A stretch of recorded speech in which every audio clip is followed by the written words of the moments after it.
¿Qué tal, muchachos? ¿Cómo les va? Los saludo, esperando que se encuentren bien, que estén teniendo unas excelentes fiestas patrias.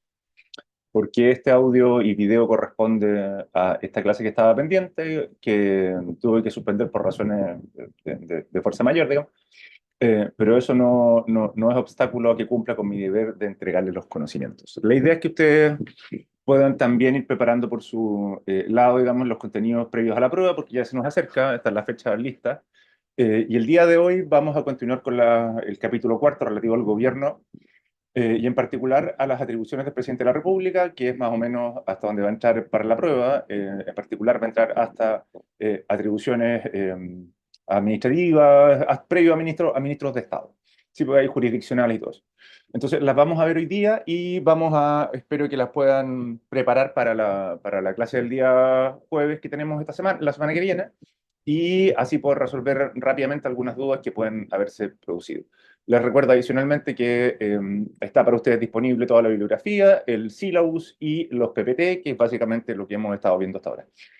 Esta materia es altamente reglamentaria, así que no vamos a entrar en la profundidad que se acostumbra, porque esto es materia más bien propia de derecho administrativo, pero sí vamos a relevar o vamos a hacer un sobrevuelo sobre aquellos aspectos más relevantes. Yo, habiendo dicho esto, saco mi fea cara de la cámara y comienzo el proyecto. Vamos a ver cómo funciona esto. Ahí estamos. Les recuerdo que la clase anterior quedamos en las atribuciones generales del presidente de la República. Hemos visto harto. Vimos la subrogación y vacancia. Hemos entrado, digamos, a la distinción entre subrogación y vacancia, el estatuto de los expresidentes de la República, cuándo se produce la otra, etcétera, etcétera, etcétera. Les recuerdo que concluimos la clase con el Vamos Chile. La verdad que no fue mal en ambos partidos. Es un desastre, pero bueno, volvamos a lo nuestro, que es derecho constitucional. Quedamos en las atribuciones generales del presidente de la República, ¿cierto? Que están básicamente contempladas en el artículo 24, ya sabemos cuáles son, por si las han olvidado, les recuerdo que recae en él la calidad de jefe de Estado, jefe de gobierno y jefe de la administración, ¿no es cierto? De acuerdo al principio de legalidad. Y su autoridad, dice la misma Constitución, se extiende a todo el universo, ¿cierto? A todo cuanto tiene por objeto la conservación del orden público y bla, bla, bla, bla, bla. ¿Sí? Bueno, vamos entonces a hablar, ya que sabemos cuáles son las atribuciones generales del presidente de la República, ¿cierto? También hay atribuciones especiales, ¿ya? Las atribuciones especiales, la Constitución le dedica principalmente, las detalla particularmente con fineza. Pero solo un par de prevenciones antes de meternos ya en la parte más dura del contenido. Que se trata de atribuciones especiales no significa que sean única y exclusivamente radiquen y ejercidas por el presidente de la República. Gran parte de estas atribuciones especiales, esto como cuestión general, las realiza en concordancia, en concomitancia con otros órganos del Estado. Les voy a poner un ejemplo muy simple. Recuerden que para la designación de ministros de la Corte Suprema o del Poder Judicial requiere la concurrencia del Parlamento, ¿no es cierto? Lo mismo que para el Contralor General de la República. Eso no significa que esto no es una potestad regia, es decir, no es un régimen regis lex solutus, ¿no es cierto? Sino más bien son atribuciones que son propias del presidente, pero que la ejercen en concordancia con otros órganos. Vamos a lo nuestro y vamos a meternos ya en los contenidos de las mismas. Hay una clasificación que está ahí, atribuciones constituyentes, legislativas, gubernativas, de naturaleza política, militar, financiera, bla, bla, bla, bla, bla. Atribuciones judiciales y administrativas. Las administrativas son particularmente relevantes porque son facultades legislativas, la verdad, en términos muy simples. Así que las vamos a ver en detalle en la clase del día jueves, ¿no es cierto? Pero por lo pronto ya sabemos que tiene facultades de carácter administrativo.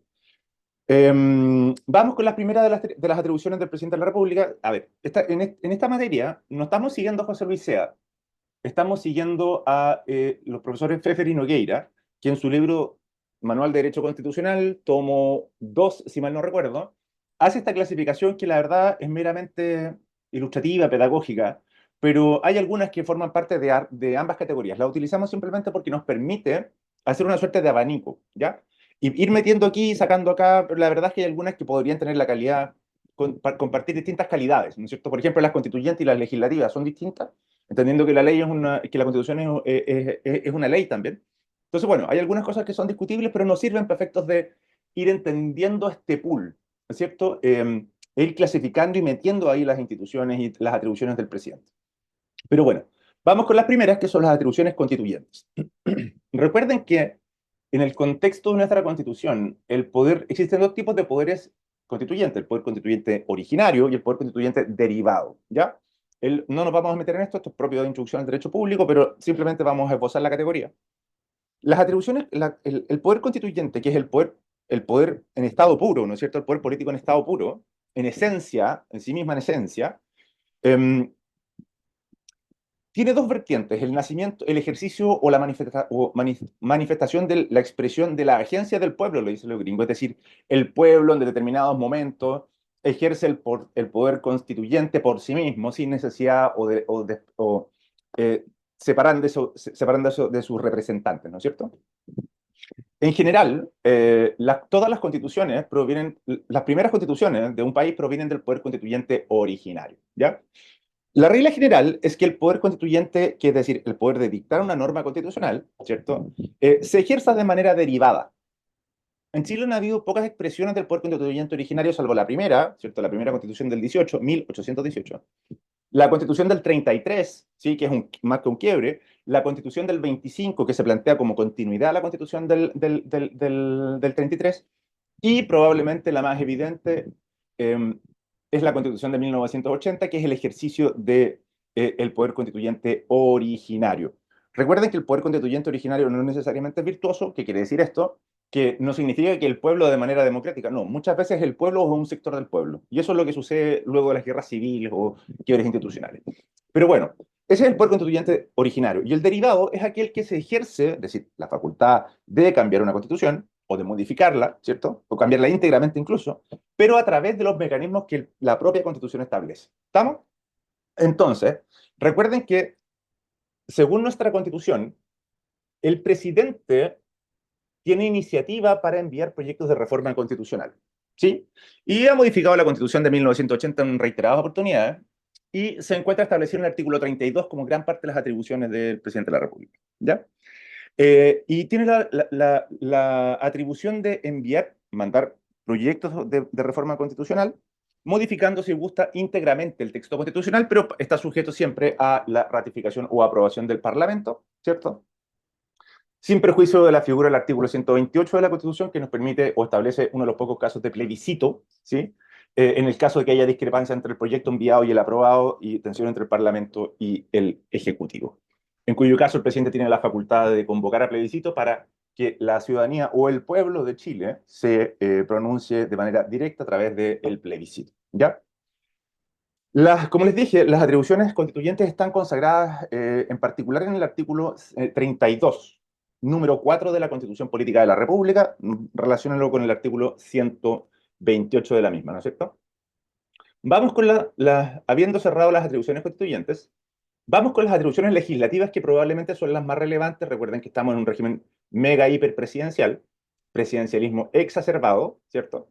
Em, y las atribuciones legislativas, que son ya muchas de ellas hemos hablado en clases anteriores, tanto directas como indirectas, consisten, o podemos definirlas como aquel tipo de atribuciones que tiene el presidente, ya sea para intervenir en la formación de la ley, ¿cierto?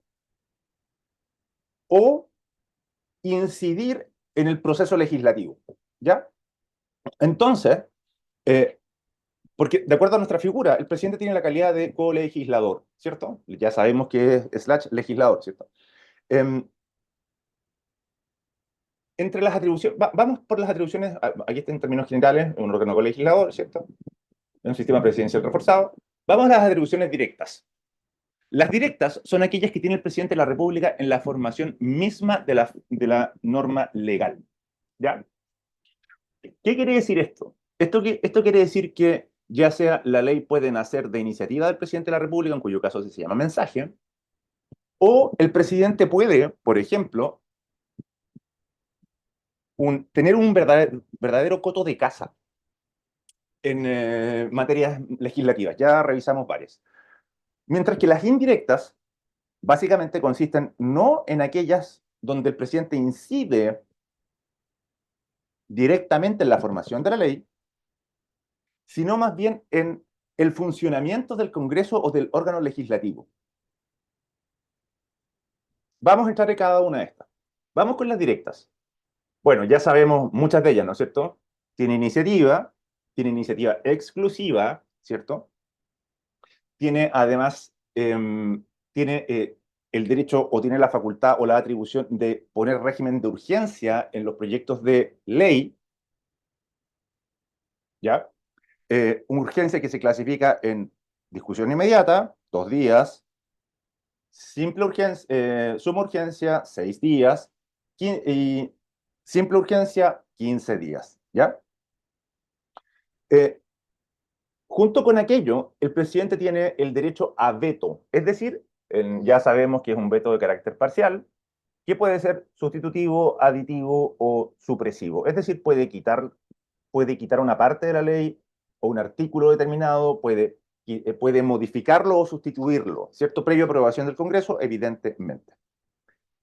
Además de la atribución de iniciativa exclusiva, régimen de urgencia, derecho a veto, tiene la facultad de sancionar la ley, es decir, de aprobar el proyecto presentado por el Parlamento, como también puede vetarlo, ¿no es cierto? Si no lo veta, se sanciona, y ordenar su promulgación y publicación, ¿ya?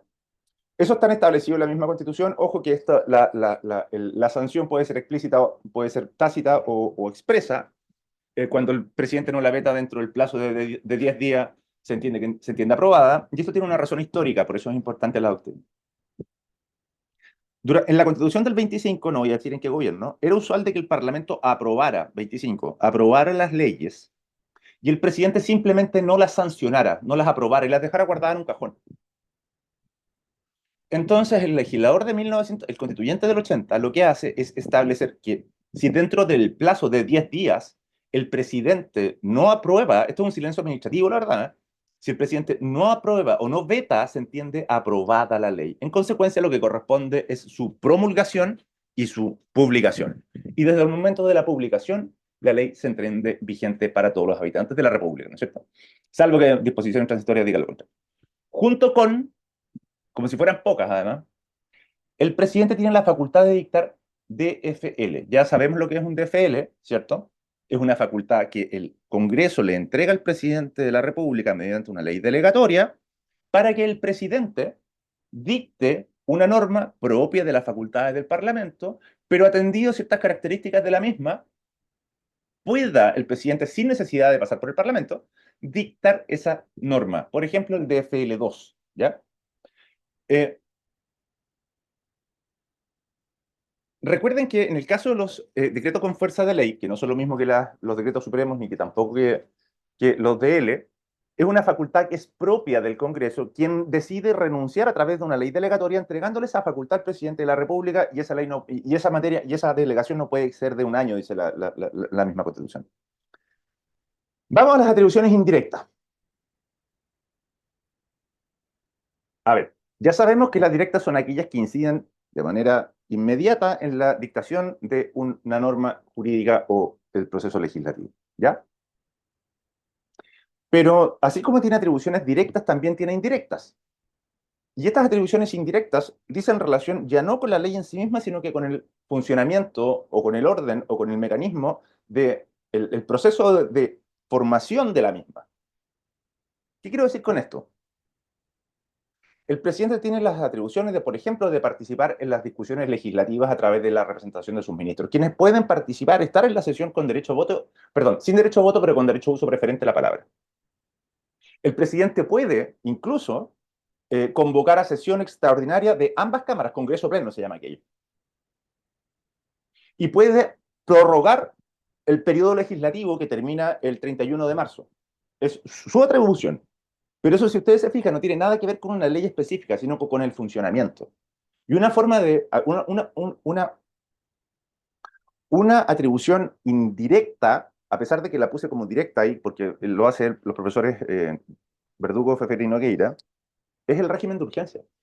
Entonces, comparte esa dualidad. Porque, claro, la facultad de, o la atribución de ordenar los tiempos del Parlamento es propia del Parlamento, salvo que el presidente utilice el régimen de urgencias, en cuyo caso le da prioridad a determinado proyecto. Eso no tiene que ver con la ley en sí misma, sino que tiene que ver con cómo funciona y se dispone el uso del Congreso o el trabajo legislativo. ¿Ya?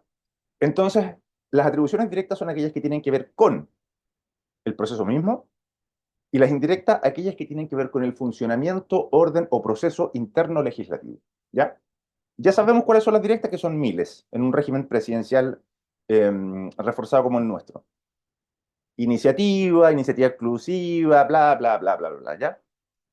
Mientras que las indirectas, un ejemplo concreto, es la participación en la discusión legislativa, ¿ya? Vamos entonces con el segundo tipo de atribuciones. Me van a disculpar un segundo, pero...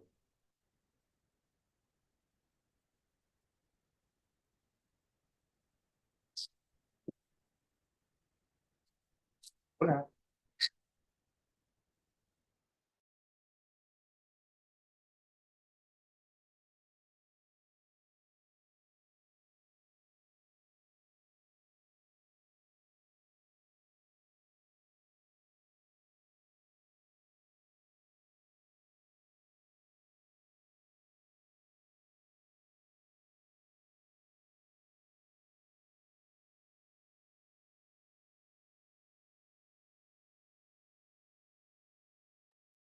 Ya. Em, Cosas que pasan. Vamos entonces con el segundo tipo de atribuciones, ¿no es cierto? Que son las atribuciones de carácter gubernativas. Las atribuciones de carácter gubernativas son aquellas que dicen relación con el ejercicio mismo del poder político, ya lo sabemos, y que en nuestra Constitución podemos clasificarlas de cuatro formas. Aquellas atribuciones gubernativas de carácter política, internacional, militar y financiera. ¿Ya? Vamos con las primeras, rápidamente. Las atribuciones de naturaleza política. Hay algunas que ya no existen, pero que se pueden mencionar como un ejemplo clásico de atribución política. En la Constitución original, el presidente tenía la atribución de disolver la Cámara de Diputados, que eso es propio de un régimen parlamentario. Pero recuerden que en el régimen parlamentario se basa en la base de ideas de pesos y contrapesos. En consecuencia, eh, así como en el régimen así como en Chile, la facultad era de disolver, no iba asociado a la facultad de quitar la moción de confianza al presidente de la República. En consecuencia, el presidente podía simplemente disolver la Cámara y llamar a elecciones nuevamente si es que no le gustaba la composición de la misma, por ejemplo. Esa atribución ya no existe. Además, hasta aquellos que tenemos un poco más de edad, nos recordaremos que tenía, entre otras atribuciones de carácter de naturaleza política, la designación parcial del Senado a través de los senadores designados. La que se mantiene son la declaración de estado de excepción constitucional. Esto lo conocemos a pesar de que no se pasaba con mucha frecuencia. Hoy día vivimos prácticamente 6 años en estado de excepción, ¿no es cierto? En algunas subintensidades que son el estado de asamblea, sitio, catástrofe y emergencia. Por supuesto, degradé es el estado de asamblea, guerra externa, estado de sitio, guerra interna, catástrofe es desastre natural y emergencia es algún tipo de alteración del orden público. Eh, Recuerden que en los casos de los estados de excepción, se puede restringir exclusivamente el ejercicio de determinados derechos, libertad de locomoción, ya lo sabemos, pero no el derecho en sí mismo o en su esencia. Eso es la garantía del artículo 19, número 26, ¿ya? Entonces ya sabemos lo que son las atribuciones de carácter política y vamos con las de política internacional. Ya sabemos que es jefe de Estado, ¿cierto? En consecuencia representa al Estado de Chile y conduce las relaciones internacionales. De ahí que ningún otro poder o autoridad pueda inmiscuirse en las relaciones internacionales porque les corresponde como atribución al presidente de la República. Es él el representante de Chile, nadie más. Recuerden que los embajadores son representantes del presidente, en consecuencia es la voz del presidente, ¿ya? Eh, Junto con aquellas, el presidente de la República tiene la atribución de firmar tratados internacionales, que es propia de los jefes de Estado, y actos como, por ejemplo, actos de reconocimiento de Estado, actos de rupturas diplomáticas también le corresponden exclusivamente al presidente de la República, y su ministro es un funcionario de exclusiva confianza. En cuanto a las atribuciones militares, el presidente tiene, no me quiero, la verdad no quisiera dedicarle tanto tiempo a esta parte de las atribuciones militares, pero porque hay partes más importantes, ¿no? Pero vamos a verlas rápidamente. Es atribución del presidente de la República, previa autorización del Congreso, ¿cierto? En la autorización de la declaración de guerra. Y requiere, sí, la ley solo lo autoriza, ojo, pero para su declaración, una vez que ya está autorizado por el Congreso, requiere de la firma de todos los ministros de Estado mediante un decreto supremo.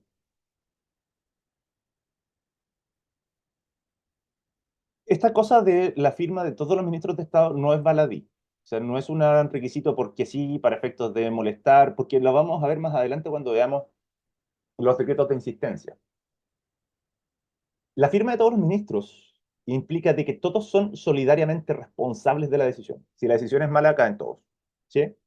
Ese es el objetivo de que se exija la firma de todos los ministros, porque lo usual es que un decreto supremo lleve solo la firma del presidente y la firma del ministro respectivo. Pero en casos relevantes, importantes, donde están los destinos de la patria, le corresponde al presidente de la República y a todos los ministros la decisión. Es atribución del presidente, evidentemente. Pero si todos firman,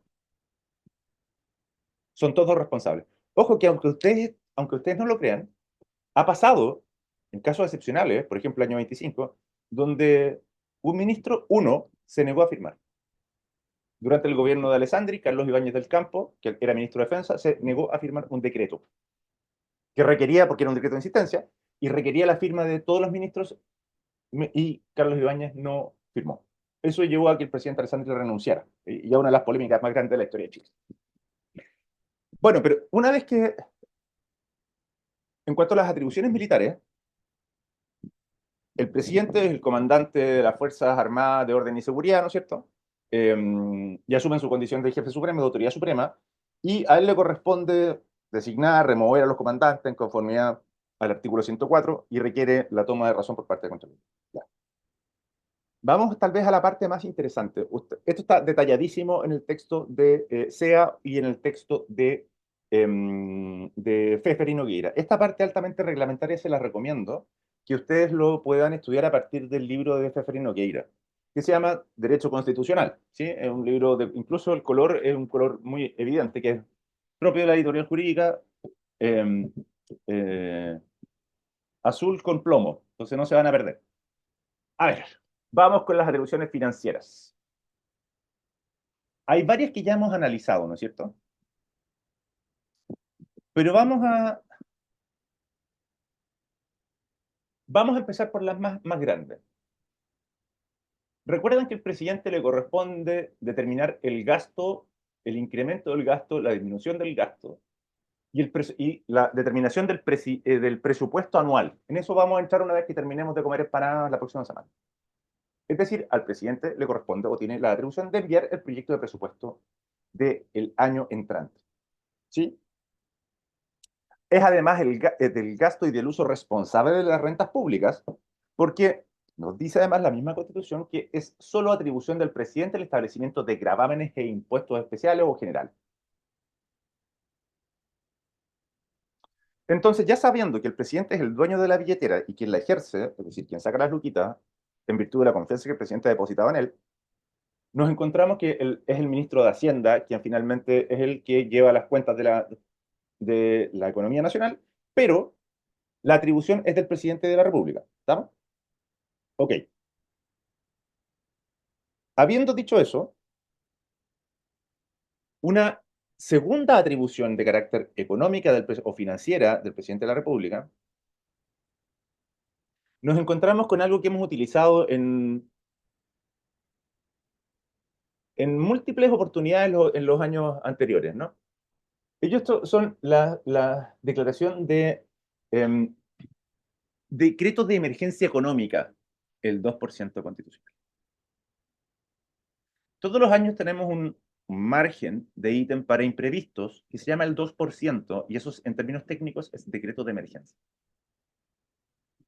El decreto de emergencia es antiguo, pero la verdad se constitucionaliza a partir de los 80. Entonces, el presidente, ¿qué es lo que puede hacer en caso de alguna de las hipótesis? En catástrofe, emergencia, asamblea o guerra, terremotos por doquier, puede hacer uso de ese chanchito que por ley de presupuesto se reserva en caso de que pase algo en Chile, cosa excepcional que no pasa nada, ¿no es cierto? Pero requiere que exista un estado de necesidad que debe ser declarado por ley, ¿ya? Entonces, cuando el presidente hace uso del decreto de emergencia del 2%, debe dictar el decreto supremo con la firma nuevamente de todos sus ministros para fines excepcionales. ¿Y en qué caso? Cualquier caso, no, la Constitución es taxativa. Dice por necesidades impostergables, como por ejemplo agresión externa, revuelta interna, calamidad pública o emergencia. Como que más o menos estado de excepción, ¿no?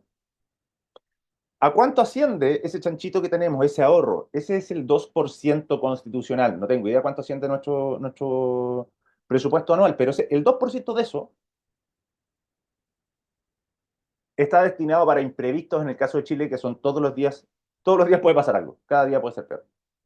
Finalmente, una última atribución del presidente que ya la habíamos visto, pero nunca está de más recordarla, porque con esto vamos a cerrar esta primera parte. Les voy a dejar un segundo audio video con la otra parte de lo que falta para previo a la clase. Eh, el presidente, esa atribución también de carácter financiera es atribución del presidente autorizar, en virtud del principio de legalidad, todo acto que implique pago o gasto o incurra en gasto público. ¿Se acuerdan del artículo 100 que yo les dije que los funcionarios públicos no pueden recibir un peso si es que no hay un decreto que así establezca y que lo autorice? Bueno, esa es una atribución de carácter financiera. Entonces, para ir cerrando esta parte, hemos visto o hemos consignado en este audio las atribuciones constituyentes del presidente de la República. Segundo, las atribuciones legislativas del presidente de la República, directas e indirectas. Ya estas las vimos, simplemente las estamos sistematizando. No pierdan de vista esto, chiquillos, porque les va a ayudar mucho. Háganse un esquema con esto.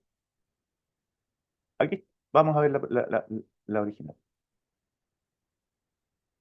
A ver.